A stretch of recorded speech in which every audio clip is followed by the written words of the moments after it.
Welcome to LOA Today. I'm Walt Thiessen. With me today is abundance teacher and money coach, Jody Lynn Creighton. This is your daily dose of happy. We are so happy you decided to join us today. Hey, Jody Lynn, have you ever done anything with hypnotherapy? Yes. You have?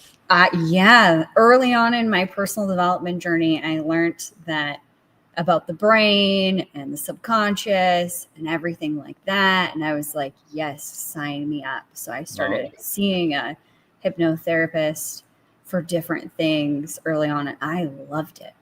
I didn't know if it was actually working or not, but I loved it. Well, did you get any of the results you were hoping for? Yeah. Eventually, it wasn't like a quick fix like I thought it was going to be, like magic pill.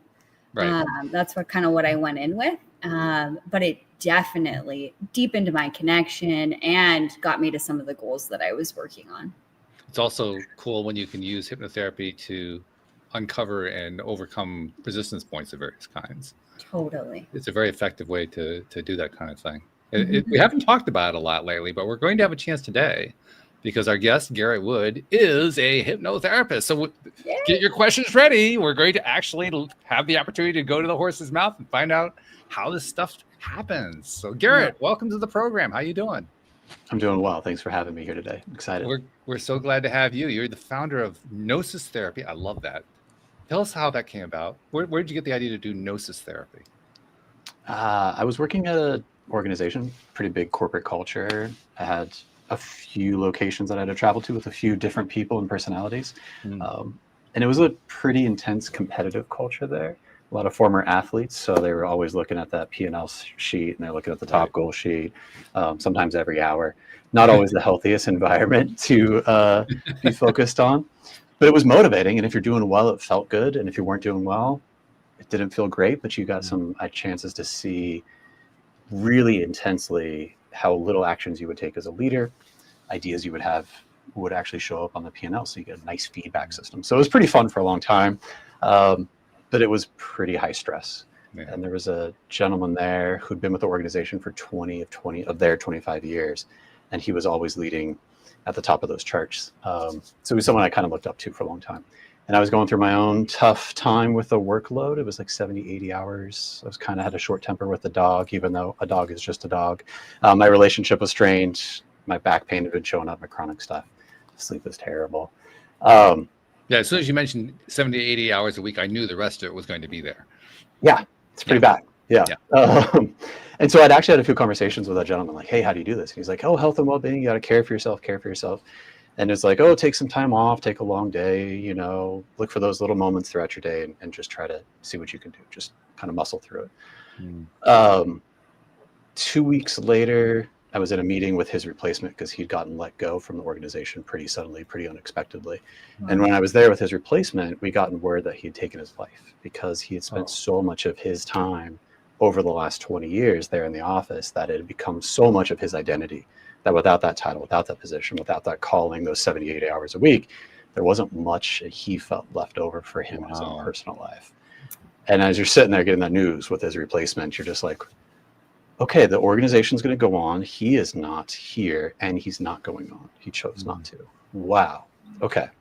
Maybe this is a sign. So a few weeks after that, I left the organization, put my resignation in, and I opened Gnosis Therapy probably within 3 months after that to make sure that kind of gets stopped well before that even shows up as an option for people. So that's kind of what drew me to it. Yeah. Well, you also kind of led into my second question as a way of answering the first question. But I mean, because that was sort of a not quite a crash and burn moment for you. It was more of a vicarious one. Have you also gone through your own crash and burn? I have, yeah. The first time, different organization, same scenario, working way too many hours. But I'd made a transition from being on a team to leading a team, and that alienation there was a lot for me to handle at the time. Different type of conversations to have with different people, different responsibilities. And my coping mechanism at the time was running and lifting. And I was running so much that I was actually had chronic hip pain. So I couldn't run anymore. And then my anxiety got even worse because I didn't have my coping mechanism. So that was pretty tough for me. I went and met with an ER specialist at the like Friday night at the end of work. It was like 10 o'clock. I'm like, I got to get this taken care of. And the attending physician did a palpatory assessment. So my pectineus, so super high adductor right up in the groin, just right there. And he kind of had an accusatory look like, there's nothing wrong with your hip. So why are you here on a Friday night having me palpate your groin?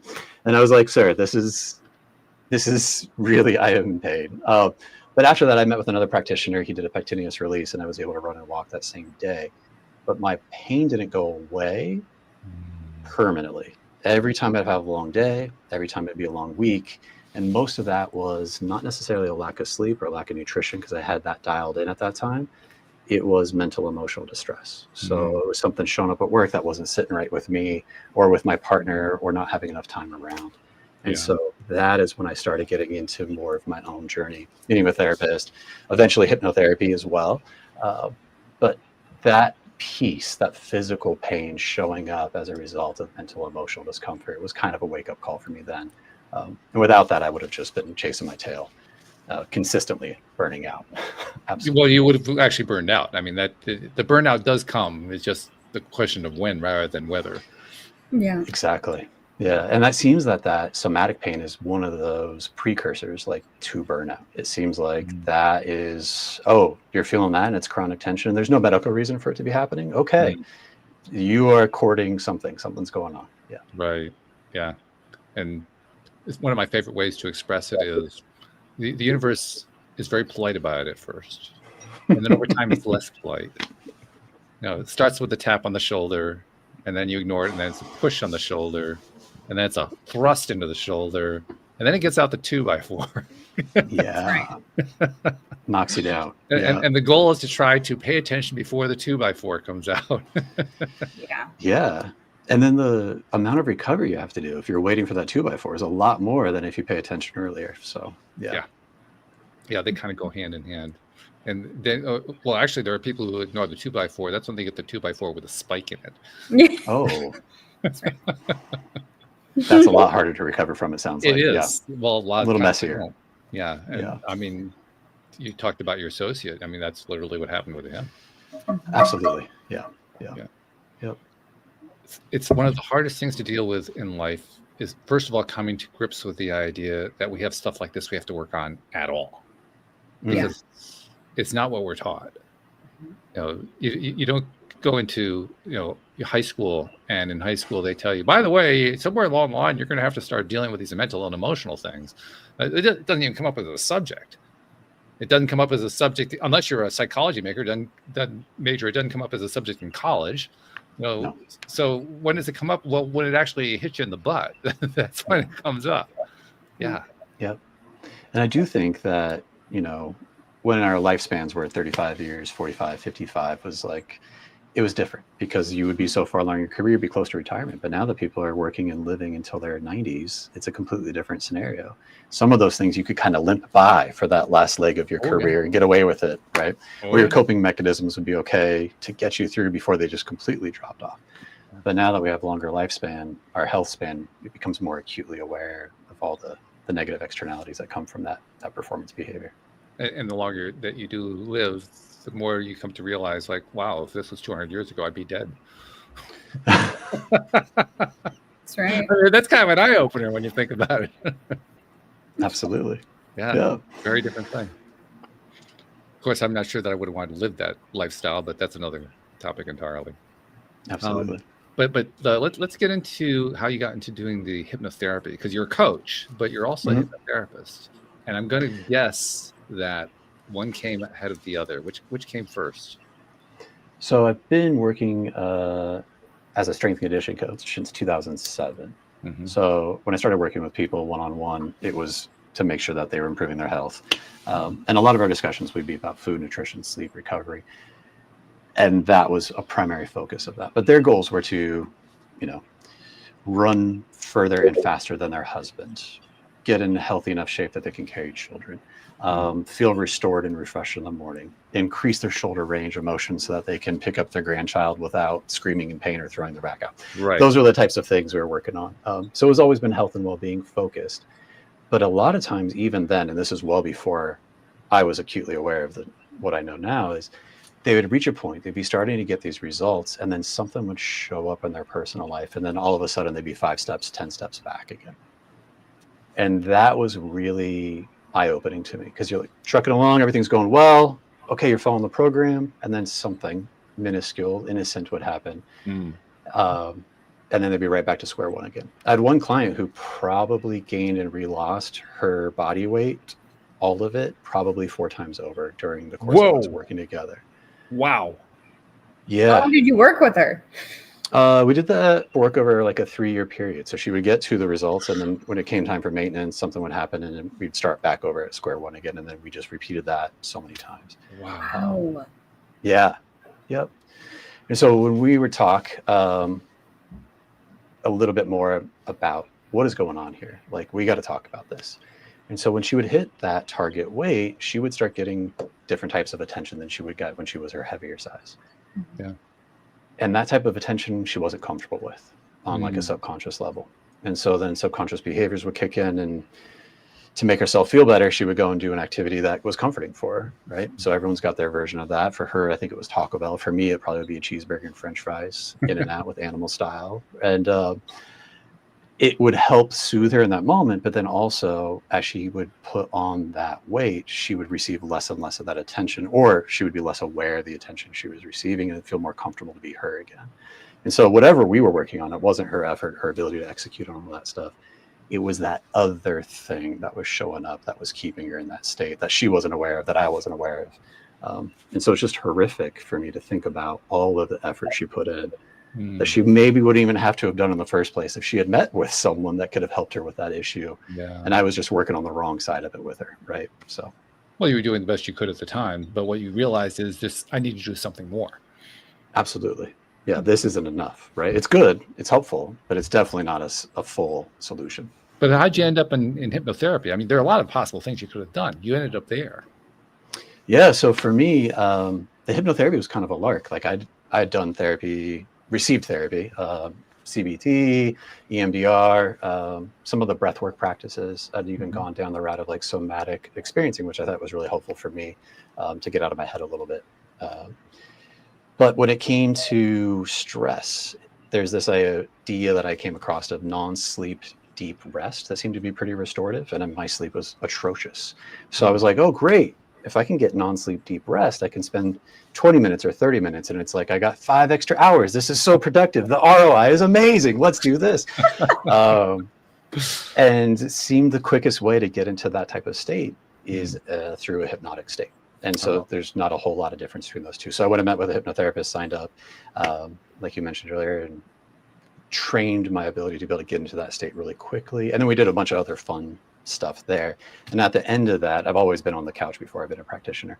I was like, okay, this is cool. This is something different. This seems powerful in a way that other things aren't. And it kind of spoke to me, being able to get into that performance state, to be able to turn that switch on. And then also, when you need to get out of that performance state, can you turn that switch off? Can you be equally as skilled at that?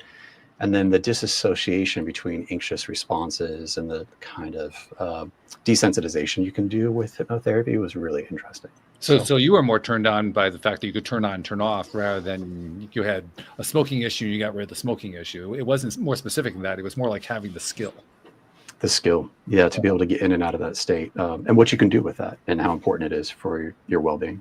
Yeah. Why do you think the skill is important? I think if you're on a default setting, you're walking around, you're kind of susceptible to whatever environment you find yourself in. And if you're lucky enough, it's a really healthy environment, you can grow perfectly. But most of us don't have that, or consistently, or reliably, or even predictably. So to be able to control what you can, not just putting yourself in harm's way or a healthy way, but also what you can do internally to kind of get that to accommodate it as much as possible. That skill, I think, makes a big difference for most of us. Jody Lynn, had you ever thought about hypnotherapy as a skill to develop? I never thought about it in this way that you've put it, Garrett, but it makes complete sense to me. Like when you group it, or when you think about it alongside of maybe meditation, or I think you called it the hypnotic state. Mm-hmm. And then I get what you're saying. And I think that's such a huge skill, to be in an altered state, or even know how to get there for yourself. I think it's a big deal. Well, there's another piece to it, though, is there? I mean, it's one thing to get yourself into the state. It's another thing to do something with it while you're there. Yeah. Yeah. 100%. I mean, I don't know. You tell me, Garrett, you're more of the expert at this, but my take on it is that step 2 is actually the harder part. Yes. Okay. Absolutely. Yeah. Yes. Like, short answer, absolutely, capital yes with an exclamation point. Okay. But it is effective. There's a book out there, Life Without Fear. Wolf, I think, WOLPE, I think is his name. But he talks about desensitization and anxiety and performance fears and phobias. And I do think that piece, a lot of people are showing up and they're having a nervous system response to some type of belief that they have about an experience, whether they've lived through it before or whether it's a new one and they're uncertain of it. And that anxious response, every time you go back into it, it just gets more and more acute, more and more intense. And in that way, it's kind of not too dissimilar from like a PTSD response. And so just like you can treat something to disassociate the intensity with it, you can do that in hypnotherapy for making the negatives less intense. But you can also do it where you're making the positives more intense. So spontaneously, when you're going through your life, it's just a little bit easier for those good things to bang up against all of your internal stuff instead of just the bad things when you're going through your day. How hard is it to learn that skill? Because I mean, like I was pretty sure that learning how to get into state is not the hard part. The hard part is using it there. How hard is it to actually learn to use it in those productive ways? So for yourself, I would say it's harder if you're trying to do it, if you're already in that state, because when you're there, you're kind of, there's a joke that says like, the worst hypnotherapist is your own hypnotherapist yourself. I do not do hypnotherapy with myself. I have a person I would go and seek that for. Okay. Because once you're in that state, if you're having negative thoughts, you're probably reinforcing some of them. Of course, that's what we do. We're very good at that. Very good at that. Yeah. Absolutely. If they handed out degrees, we'd all be college graduates. I mean, be so we'd good have at masters. it. Yeah. Masters, Yeah. that's right. Multiples. Yeah. And so I do think it's important to have someone there to help support you through that process. Some of us and PhDs. facilitate it for you. Yeah. Totally. So you've touched on a really key point. It's great to learn this stuff. It's important to learn this stuff, but rather than trying to do it on yourself, you want to work with somebody else so that they can guide you through the stuff that you really don't want to guide yourself through, which is why you would resist it in the first place. Because that to me is the hardest part, is coming face to face with it. It's hard enough to come face to face with what I have to do when I'm in my conscious, fully controlled state. Put myself into a state of hypnotherapy. I can't imagine how I'd even get myself to listen. Yeah, absolutely. Absolutely. So you got to have somebody else to do it, right, Jody? Jody Lynn, you're a coach. How often do you coach yourself well compared to working with somebody else? Well, I think there's two sides to the coin. For me, I feel like I'm really good at coaching myself because that's where I started. Of like, oh, I'm in a shitty spot and how do I get out of it? And that awareness piece and having the conversation. But the way that I do it for myself and the way that I kind of teach other people too is separating myself. Like there's two parts of me, and there's this baby Jody who's having a conniption fit. And you can't reason with her when her hair is blowing back and on fire and she's crazy. You have to calm the nervous system. So I know the states, but I kind of separate it into different boxes. Oh, this is baby Jody and she's having a meltdown right now. And so like conscious Jody, okay, I see that, I feel that. How can I coach myself through that? Or how can I talk myself through a problem or, a different perception or things like that? And I just needed to do it out of need. So I got really good at it. But hypnosis and like the subconscious reprogramming, I don't do that on my own. I don't. No, like I've been in very deep meditative states. I would consider it with like, recording myself and then playing something. I mean, I could get there if I was being really stubborn and I didn't want to do it with somebody else, but it's only because I've been in those sessions before and the cues and I understand a lot of it enough to be dangerous that I would even try, or else I would just if there's a problem I'm having and I need that help, I just go to somebody else, like Garrett said. And of all the things that you said, and you made a really clear case of, but the part that actually resonated the most for me was when you giggled at the idea of doing it yourself. Yeah. Quite an undertaking. Try anything. Yeah. That actually said it more than the words. Like, yeah, right. Okay. Yeah. Good luck with that one. Yeah. Yeah. I love the idea of like reparenting yourself there, that sentiment of like, oh, okay. And like a gentle parenting style, not like, hey, shh, be quiet. I'll give you something to cry about. More like, oh, what's going on for you? Okay. Oh, all right. Let's work with it. That comforting, you're being able to have that is also a skill. Yeah. Yeah. Yeah. And I think that that's a good one. I mean, for me, it started with how can I be my own best friend, and realizing that my best friend wouldn't talk to me the way that I'm talking to myself. And I would never say like these things to my best friend. If my best friend was having this problem or thinking this about him or herself, I wouldn't be like, yeah, you're right. You are a piece of crap.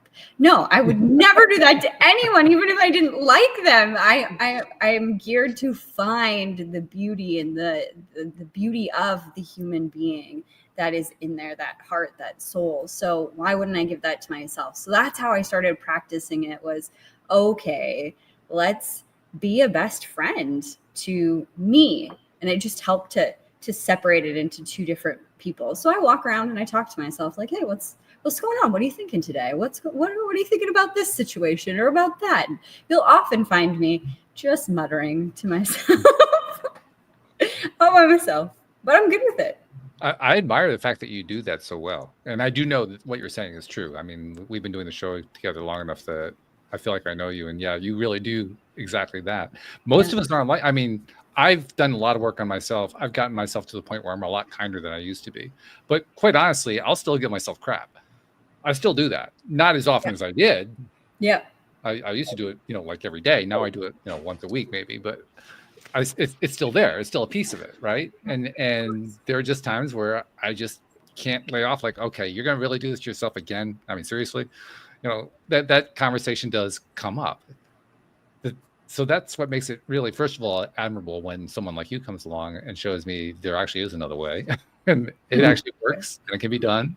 Yeah. It inspires me to think, okay, maybe I should work on this some more. Maybe it's actually worthwhile.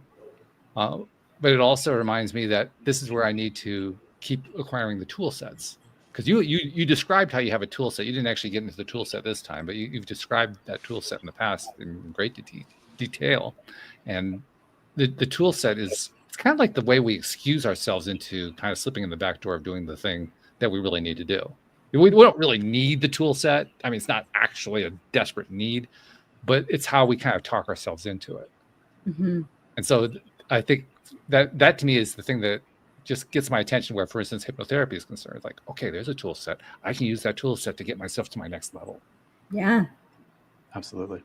So Garrett, talk about how you get, well, go ahead, Jody Lynn, what were you saying? I was just going to say, and a lot quicker. That's what I have heard and experienced with hypnotherapy, is there's places that I can't access consciously.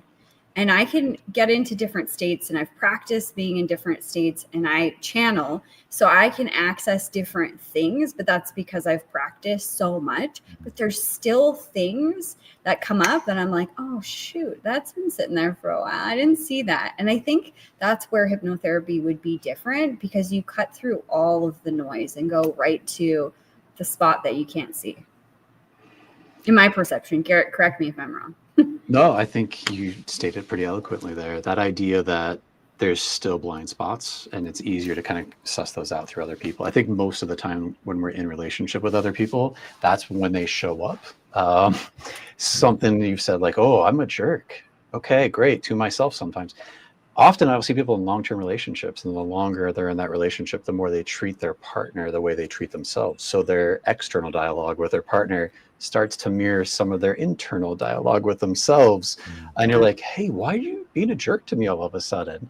I've been more on the giving end of that. I think I have been on the receiving end, where people are like, oh, that's your internal dialogue to yourself sometimes, and now you're sharing it with me.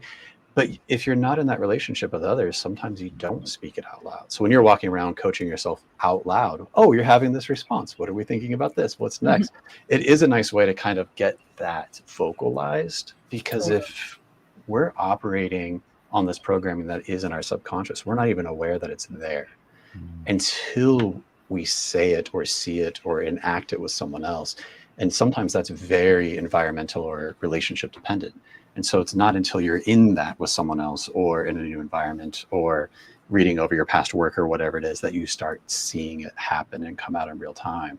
But if you're not well rested, you're not well fed, and you're not well excited or haven't had some good emotions lately, you're going to have more of that negative talk in the first place anyway. So we got to check some of those boxes first. It's not always some deep rooted secret. It can also just be like, man, it's been a while since you've had some food and some water. It's been a while since you've moved. Okay, so you got all those and it's still there? Oh, interesting. Now we might have something to work on. Right? It's funny because that's the first thing my husband asks me when I get a little ornery. He's like, do you need to eat, dear? Yes, I do. He knows that I need to eat before I do.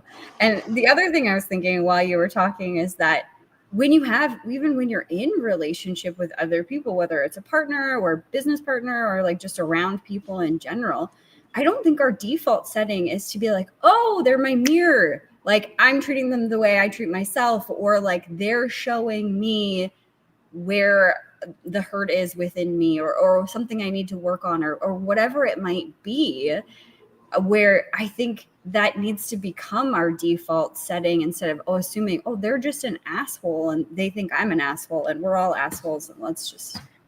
Well, actually, what you're kind of touching on what really happens, because when you're in that negative mindset and you're doing that thing, that's when I find that I notice it the most. That's when I find that I notice that I'm doing that. And then when I notice it, because I'm already in that negative mindset, I get pissed about the fact that I noticed it. Like, that's the last thing I want to come up for now. Right now, I just want to be pissy about something. Yeah, that Midas touch of gold, like that. Yeah, right. Everything you're touching is like, oh, there it is. That story following the state you're in. Yeah, exactly. Yeah, Absolutely. So I was in a motorcycle accident with my partner, and it was not great. But there was a moment where I was checking them to make sure they were okay, and they were like, their eyes were getting big. And I was like, oh no, they're hurt. I'm touching something that's hurting on them. And their eyes were getting big because I was in danger. And so it was like the closer we got, that was like, oh, this response. And I think that, I think it's Don Miguel Ruiz, I don't know if it's junior or senior, but they talk about this idea that we have these open sores on our body. And the closer we get to somebody, they touch those sores and we think it's them causing the pain. But really it's this sore that we have on ourselves that we just don't know it's there until we get close. And I love the figurativeness of that, but like it's very visceral for me because I had the real version of that in reality of that motorcycle accident. So when you're talking about that partnership and that mirror, it's there, it's ever present for us. Yeah. So when you're looking at the use of the therapy to deal with very practical situations, like I think we've already established that you don't try to do it yourself on you work with somebody else. But let's flip that over to, okay, you're working with somebody else. Mm-hmm. When you're dealing, obviously every case is going to be different, so it's kind of hard to generalize on something like this. But in general, how do you go about actively applying the tool to the case? So I just said that you can't do it, and then I just said do it. Good luck. Yeah, so thorough assessment process, right? So there's a lot of patterns that most of us go through because they're, we're all similar people. We have similar experiences. We have similar coping mechanisms and responses. And so trying to tease those out, which one's the primary one for you and where do those show up and what experiences you have. There's something called the cognitive belief inventory.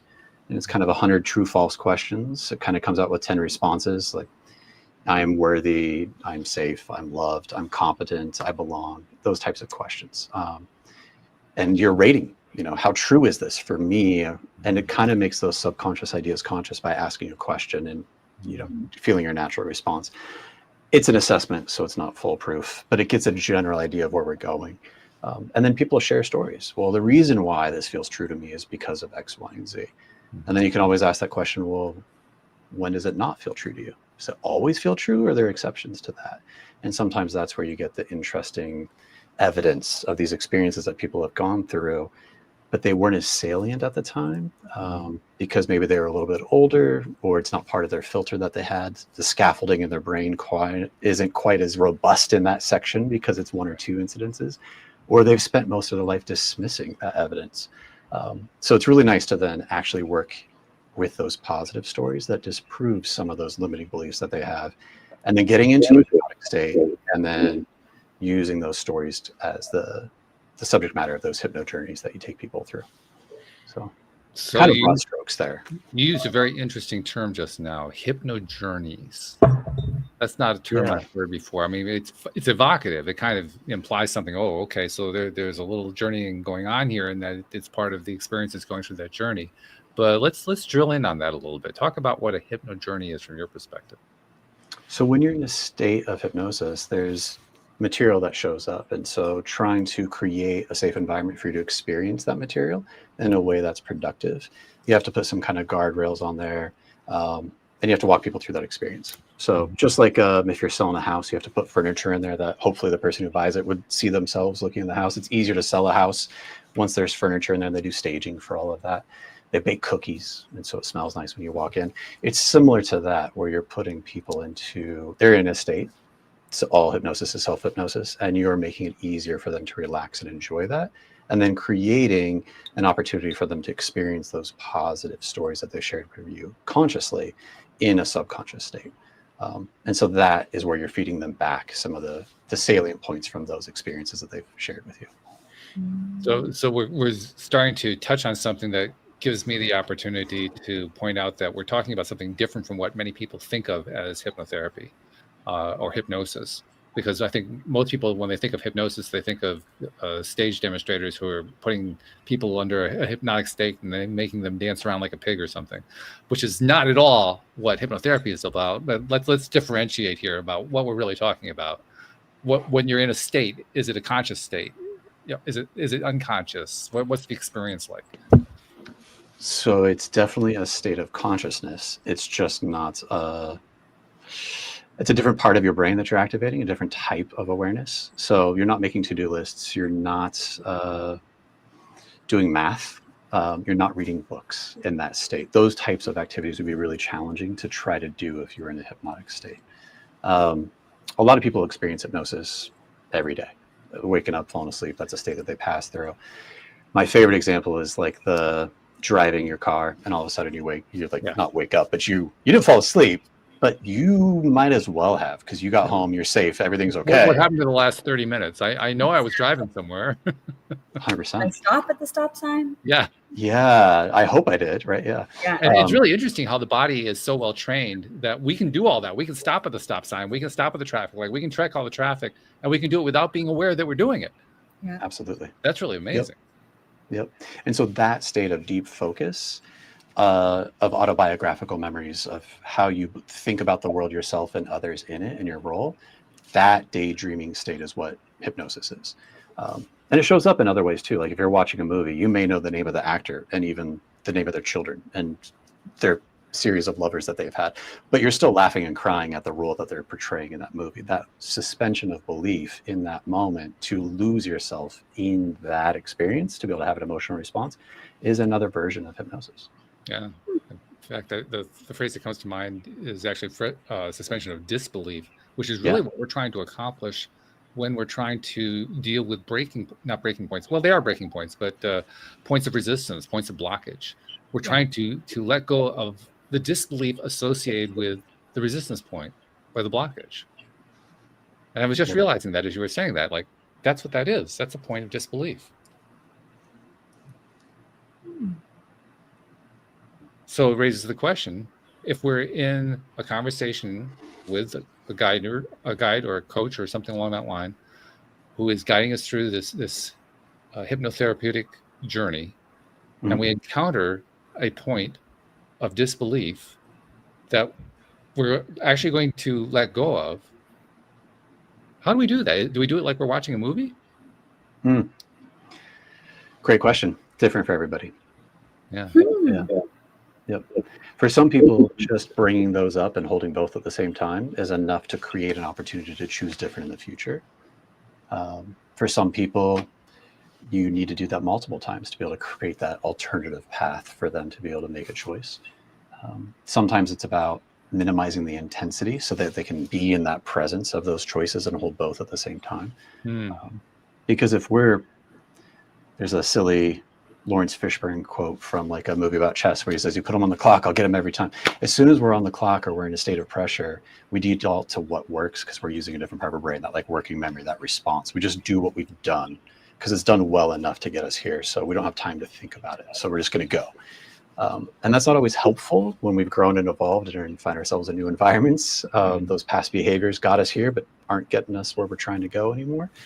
And so sometimes just being able to create enough space to be able to be calm, to think about it and not have to just revert to that knee-jerk reaction is what people are accomplishing when they're in that state that you're talking about. And they're confronting that belief, that turning point for themselves. Yeah, I like to think about it like, I live in Southern California. We have traffic down here. If they closed all the major freeways, I could still get everywhere I needed to go. It might take me a lot longer. But then once that freeway is back up and running, now I have a choice. Do I want to take the scenic route or am I in a hurry today? What are we going to do? And now I have that awareness, which makes it easier to be adaptable to whatever I do find myself in. Because it's not all good, it's not all bad. It's making sure that we're doing what's right in that moment for that person at that time in that situation. There's so many qualifiers there to make sure that it's effective for them. So what you're really driving at is the key to overcoming resistance points and blockages is to increase the number of options. 100%. Yep. Well, That makes sense. Yeah. Yeah, more options you have, the more choices you have, and the more specific you can be with the behaviors or actions you take to get the results you're looking for. Now, of course, there's still the tendency that somebody has who I'm thinking in particular of one friend that I have who she's been dealing with a lot of stuff over a lot of years. And when you've been dealing with stuff that is so deeply ingrained like that, it often isn't enough to just say, well, okay, I found a new way of expressing a new option, so therefore I'm going to be able to let go of it. When it's deeply ingrained, it's deeply ingrained. That's what it is. Yep. So let's take it to the next step. All right, you're dealing with something deeply ingrained. Now what? Yeah. So that idea, I think, is trying to get to the point of that is being able to not just work on one intervention. You got to set yourself up for success. So the more, like we talked about, food, sleep, nutrition, great. Activity, great. Okay. We've got all those base building blocks of like what our body needs just to be okay. If that's there, okay, great. Do you have supportive relationships? Excellent. Do you have an actual conscious plan that you agree with that will work for you when that situation comes up, that you know what to do and have skill in doing? Okay, great. All of those are there. Okay, and we're still getting some resistance from it. Okay, great. That is where some of that subconscious work is super helpful. But also practicing it over and over and over again, seeing that positive vision. I always think about the Red Bull stunt people where they're doing this like ridiculous, undone, never been done feat of ridiculousness before, whether it's on a motorcycle and jumping from one semi to another in a backflip. Yep. No one's done it ever. They've never done it. We don't know if it can be done. There are AI who are still trying to figure out how to do that one. Yeah. So how do they do it? How do they actually go from never been done to having been done? And a lot of that comes down to them practicing, having the skill, the strength, but then they also have to envision it. And you'll see them work up their ability to do that. So they'll run up the ramp and then they'll wait. And if they can't see it working out well in their head, they're going to come back down until they can continue to do that. I was at a New Year's Eve where they were supposed to do a card at 12 o'clock as part of the countdown. Oh, geez. It did not happen at the countdown. I give the person credit for, they finally, I think, made the jump at like 1:34. So it was like well after 12, but they landed the jump safely and it was good. And I'm glad they did it on their time. But for that hour and a half, there was probably 40 attempts of them running up that ramp and then running back down, running up that ramp, running back down before they felt confident that they could see the vision of it done well. So it's not easy work. It's not just, oh, we did it. Great, let's go. Like there's a lot of stuff that comes into this. We're working against and with our own neurology and the environment we find ourselves in. That stuff exists for a good reason to begin with. So it's challenging. So what role does the therapy part, I'm sorry, not the therapy, the hypno part, what role does the hypno part play in that process of making something less challenging? So in positive psychology, there's Barbara, I can't think of her name, but she talks about positivity and like if the more you practice positivity, the easier it is to experience more positivity. The more you practice negativity, the easier it is to experience negativity. And if you look at someone in their brain, and we're learning about this like learned optimism, I do think that if you practice that envisioning process of the outcome that you're looking for and the steps you agree with yourself to take, it does make it easier to do that work with less effort when it comes time to actually do it. You could be walking around practicing it, and that positivity can happen spontaneously, just like that negativity does when you're once a week now being a jerk to yourself versus once a day like you were doing before. And it's like, oh, what was going on that I'm being a jerk to me this day on Saturday at 10 that wasn't happening the other 6 days of the week? Oh, maybe that'll get us closer to the thing we need to be more focused on, that we still have. Well, the thing that always struck me about the 1 day a week as opposed to the daily thing is it's less often, but the once a week was just as hard, if not harder than the daily one, because I would get into a habit of doing things that I notice a lot of people do. I'm going to sit down and I'm going to do my positive journey right now. Okay. Sure. Okay. I recognize I'm having a bad day, so I'm going to do this positive journey, because in doing this positive journey, it's going to get me off of that negative subject that I've been focusing on over and over again. And boy, that really is pissing me off how negative that subject is. It just occurring to me a half hour ago about how negative that subject. And this is what we do. We start off doing something positive, and 5 minutes later, we're back on the negative again without even realizing that we're doing it. Yeah. Yeah. Yep. And I do think once you're in that state, we have to shift the state first before we can talk ourselves through that. I don't know how good you are at mental math. I can do 2 + 2 is 4, right? I can do 4 + 4 is 8, right? I can do that. But when we start getting to triple digits, I'm going to start pulling out a calculator. I'm going to get a pen and paper, right? And if the stakes are really high, but I always pull the calculator. It's a whole lot easier. Absolutely. And so the idea, though, is if you're in a stress state, your capacity to be able to do that work internally gets diminished. And so it's going to be even more challenging. So sometimes doing that work when you're in that state is the wrong order. We'd have to get you out of that state first and then make it easier to do the positive piece. And if you're trying to do that positive piece in the negative, you just notice, like you said, how far that gap is. And then it's really easy to be like, man, I've been doing this forever. I thought I was good at it. I'm really bad. This must be terrible. It just builds and builds and builds. So sometimes it's like baking a cake. You got to do it in the right order. It's not just having all the ingredients. That's part of the recipe, but then making sure you're following the steps in the right order. The key word that I think you used was getting into the right state. Yeah. Yep. I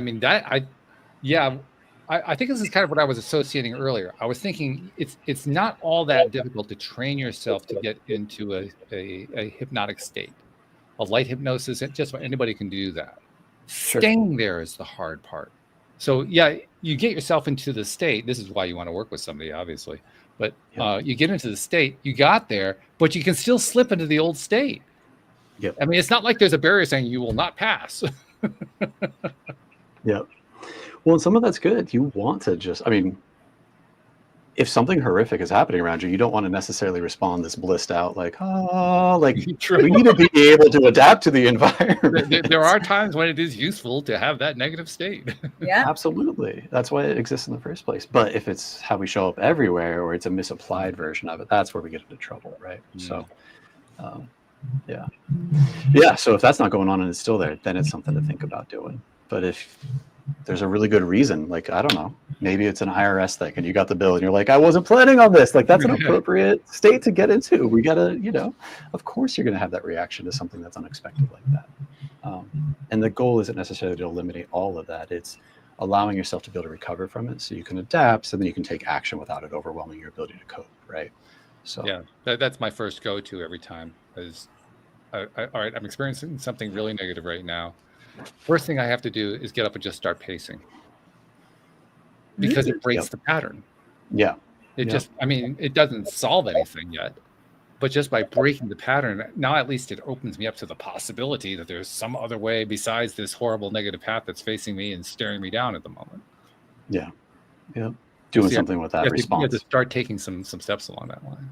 Mm-hmm. In your case, literally some steps, breaking that pattern. Literally. Yeah. Oh yeah. I can even count them. Do you have a rough estimate of how many steps it takes you to get out of that state into a more regulated one? It depends on how intense the state originally was. Yeah. The more intense the state, the more steps. Yeah. By the way, it works for both. It works with both negative and positive. Like, for instance, listeners know one of my things that I'm doing right now is I'm working on an AI project. I'm trying to create an AI on a local computer instead of in the cloud. Awesome. So you can just have it right there. You're not dealing with somebody else's service, all that. It's all right there. Yep. Which is actually possible to do. I haven't completely gotten there yet, but I've got enough good results to tell me, yep, I'm on the right track. Nevertheless, there was one moment where I had a breakthrough moment. And in that breakthrough moment, my AI basically woke up. The local that I was creating woke up. And I don't know if you know how AI actually works structurally in the background, but an AI is trained, meaning that it gets exposed to a whole bunch of data, and that's how it becomes the AI. Okay. And then after it becomes that, then you can start interacting with it. So training, or maybe you might call it pre-training, is the basis for how it learns to be and do what it is.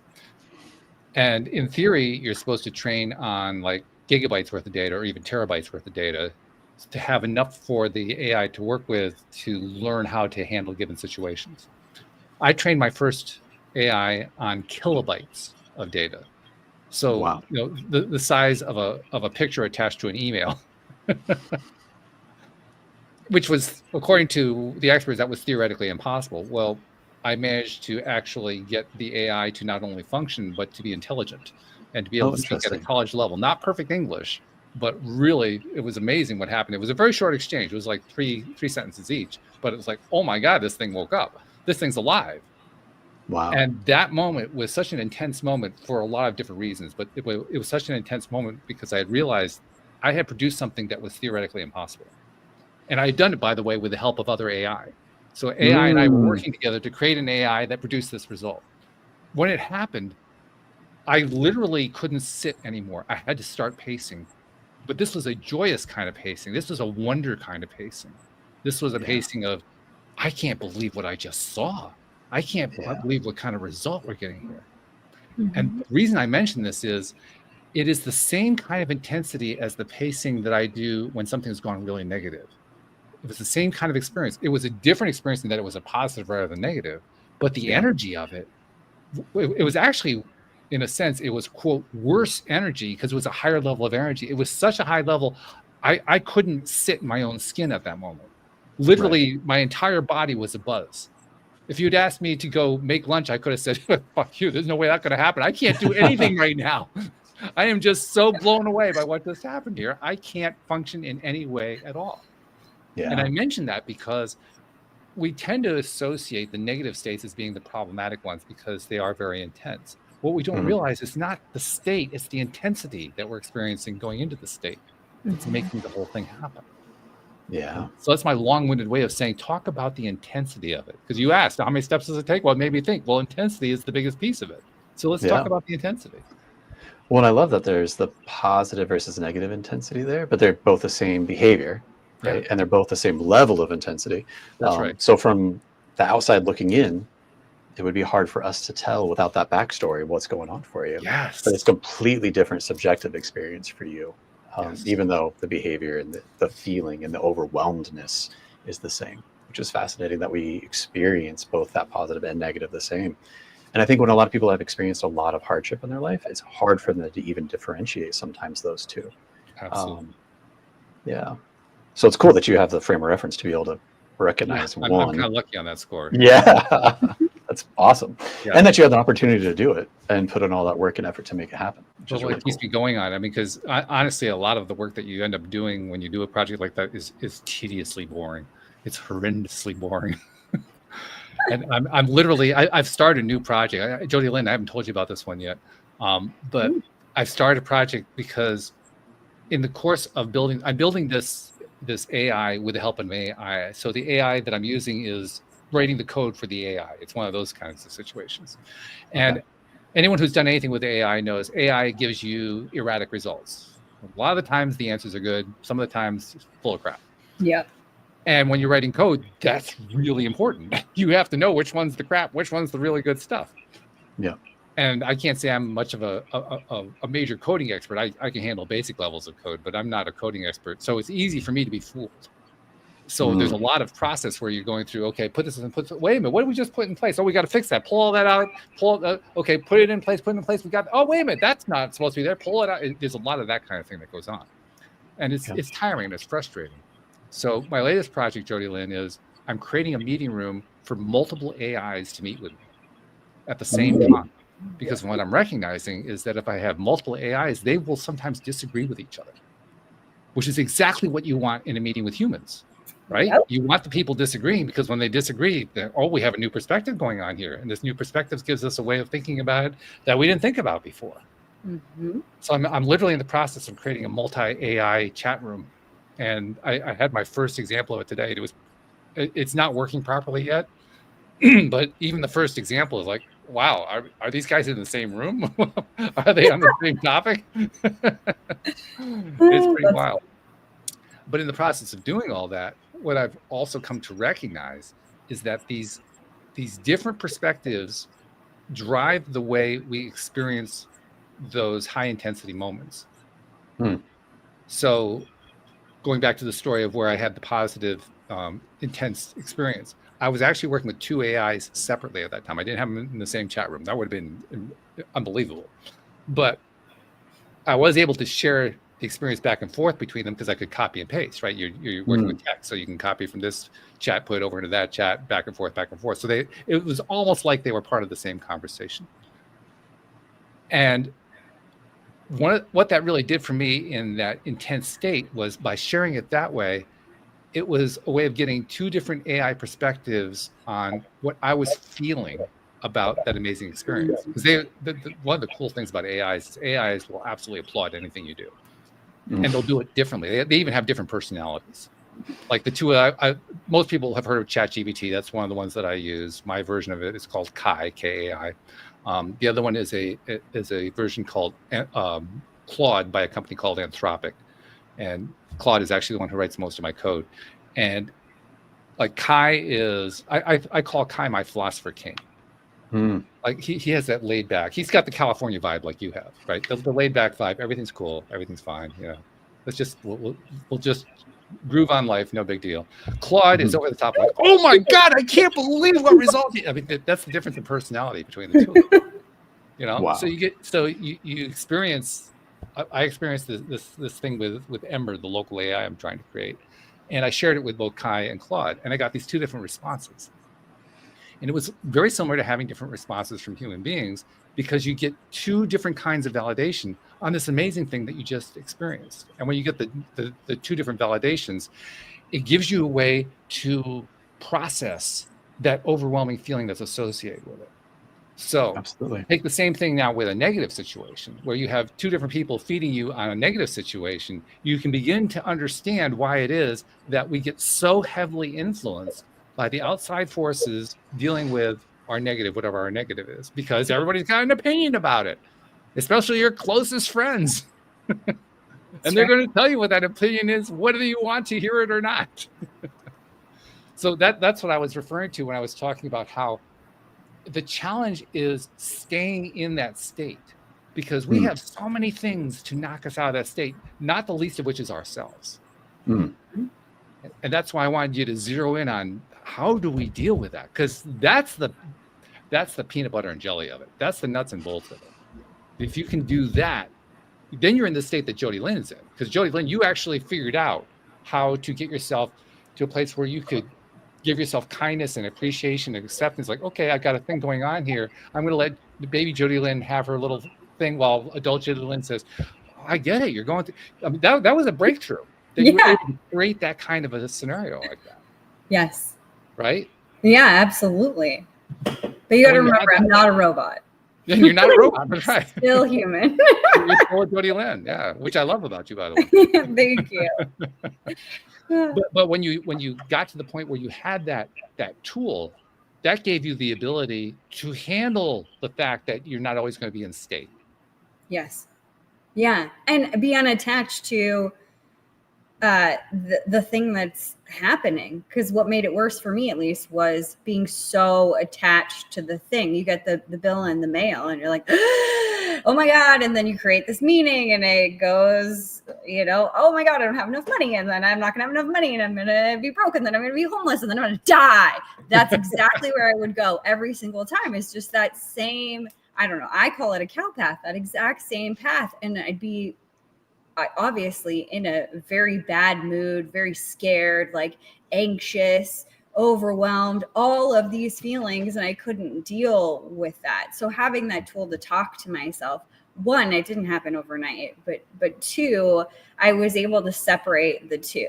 Okay, Jody Lynn, the baby who got the bill, who thinks she's going to die, versus Jody Lynn, the wise woman, and be like, okay, it's great. When you're ready to stop having hissy fit, which go ahead, have your hissy fit. There's no attachment to hissy fit, no hissy fit, being upset, not upset. Like, cool. You want to feel something, feel it. Here's a pillow. You want to scream, you want to kick. Like, I just allow myself to have the experience, or baby Jody to have the experience in that moment, because I can't control it.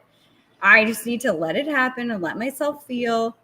Sometimes I have to put a timer on it. And then I'm like, okay, can we talk about this? Can we talk about the tantrum? Where are you now? And then I felt like I had the tools and the skill to be able to walk myself through it. But there was no like timeline, or I tried to remove the perfection piece. Oh, because I'm having this experience, it means I'm not perfect, or I'm not doing it well enough, or life well enough, or I'm going to attract something bad because I'm feeling bad, or all of these things that everybody else put, or I guess I took on from other people throughout my life, to be able to move through it. Do you feel like there were times though where baby Jody Lynn was having the tantrum, and you allow baby Jody Lynn to have the tantrum, and then you'd say, okay, you ready to talk about it? And Jody Lynn said, no. Yeah, of course. Okay, wonderful. Maybe we could go for a walk. Like, maybe we could do something else. I stopped being attached to fixing it, because fixing it meant I was broken, and I'm not broken. And I think that was a big lesson for me too, is I'm not broken.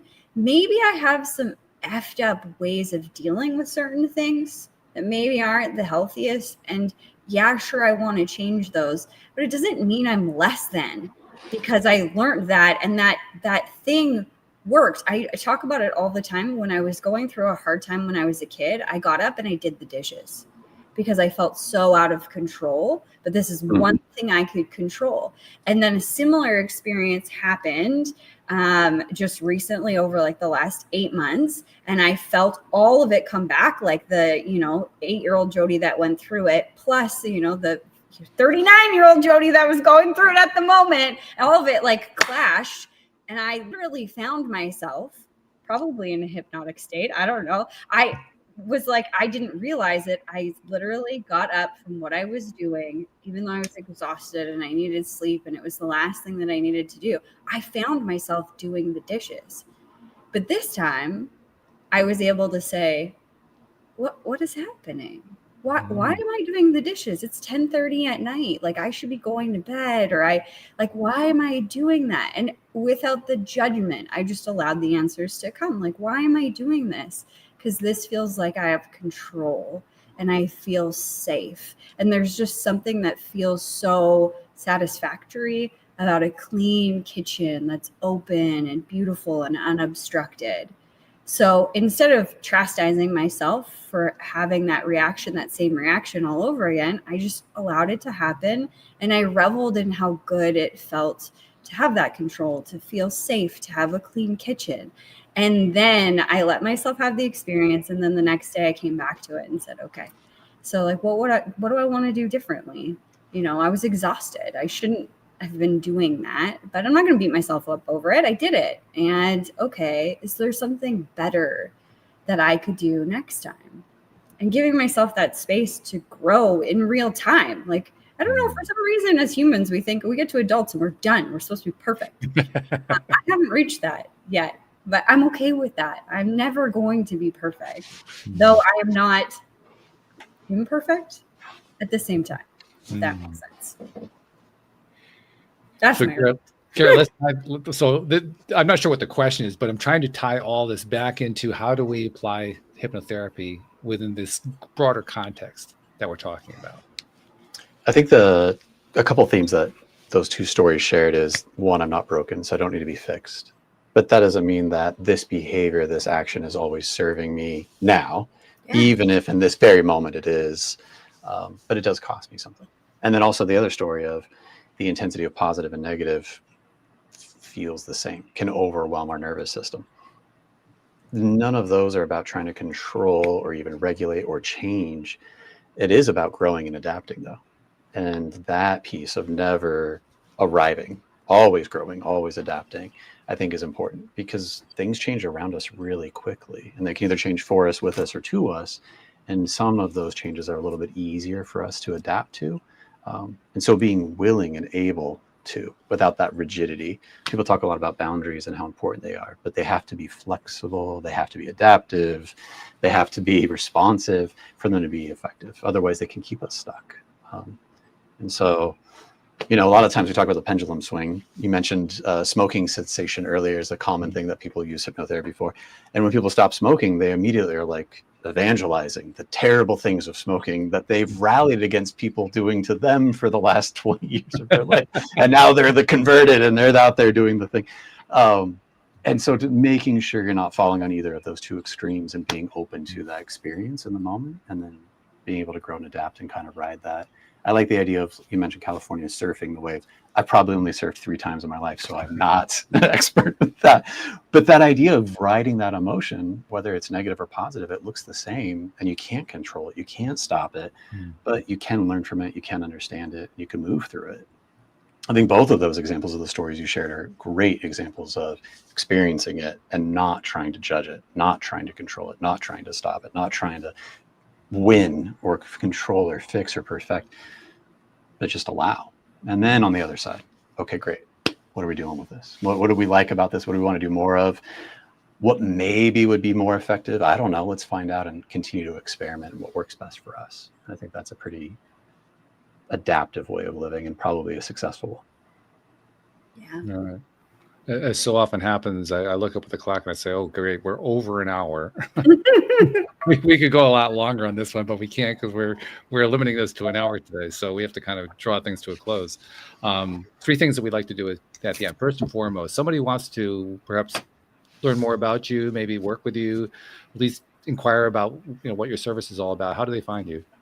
Yeah, they can find me on LinkedIn, Instagram, or my website. All of that is Gnosis Therapy, and that's GNOSIS. The G is silent, so but gnosistherapy.com is my website. Yeah. Okay. Second thing I like to do is to go to Jody Lynn, because she's wonderful, and she has an amazing mind, and ask her to tie together the conversation, because she's really good at that. Normally, I give her like usually a 1 to 2 minute build up. Today, I'm only going to give her 20 seconds, but Were you waiting for the 2 minutes, Jody Lynn? I don't know. Were you? I got this. I got this. I'm into the pressure. Okay.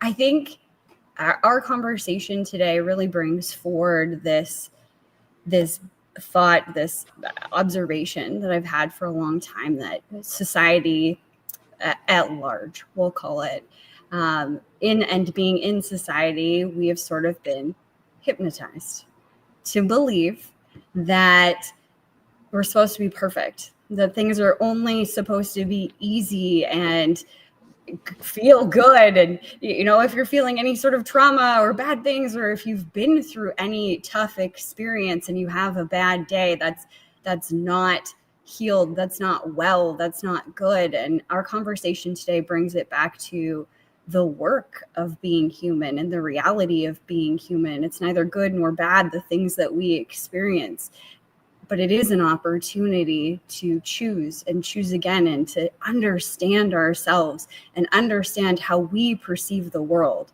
which really truly creates it. So thank you so much for the reminder today, Garrett, that we have this ability and responsibility to continue to create from a conscious space. So thank you. Absolutely. Thanks for having me here. Yeah. You can see why I asked her to do this. She's really good at that. Final thing I like to do, Garrett, is remember that we're in the 21st century, where we're able to have these conversations. You're in California, I'm in Connecticut, she's up in Canada. And this is like, we're in the next room. I mean, 30 years ago, that wasn't possible. Today, it's normal. And it's cool and it's fun. It is cool. Along with it comes the social media that I don't pay attention to, but a lot of people do. There's that. There's all the different online stuff that people are able to engage in and connect with. And people like you come onto this program. I'm sure you do other programs. You're sharing your messages as many ways as you can, because you want other people to benefit the way you benefited from it. And it's a wonderful thing. The only thing is, we now are in an age where we put out so much information for free because we just want to help people out. And we're giving it to people we never meet and never see, and we don't know how they're using it. And so we have a tendency to think that it's not actually helping anybody when in fact it is. The ripple effect is there. We just can't see it. And somehow it all gets kind of lost so we don't get credit for it. And I figured I can do something about that. So Garrett, on behalf of those people you've never met, never seen, never will meet, never will see, who you've been helping in ways you didn't even know about, on their behalf, thank you for what you're doing, because you're making a difference in this world. Thanks, Walt. That was really nice. Yeah. Thank you. Thank you for spending the time. Thank you to our podcast listeners everywhere. We'll see you all next time here on LOA Today. Goodbye, everybody.